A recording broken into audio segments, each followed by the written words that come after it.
И годинава ќе празнуваме најмногу во регионот. Дури 27 денови во календарот за 2016 се означени како неработни.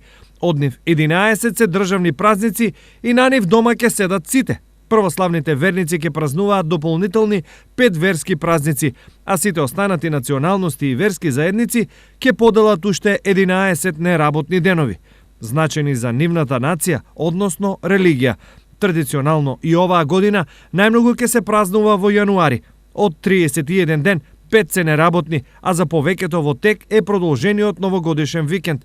Најблиску до јануари годинава е мај, кога дома ќе се седат 4 денови. Септември, октомври и декември се со по 3 неработни дена, а април и август со по 2, додека март, април и јуни имаат по 1 неработен ден.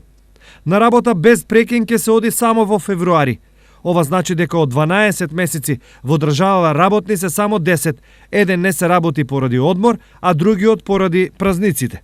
Па земи го овој месец еве сега, јануари, се фаќа 21 ден, од 31 ден, 21 ден се празници. И ако земат сите да ги празнуват, што ќе биде тоа? Они онака ништо не работат. Отиди од понеделник до петок, да идеш да потражиш некој од дни, нема го. Или криен у некоја канцеларија, или излезен. Едно време имаш само државни празници, сега и верски празници ставија и многу празници. Сепак оваа привилегија не важи за сите. 2 месеца одмор плюс празници е привилегија само за администрацијата. Приватниот сектор има други правила.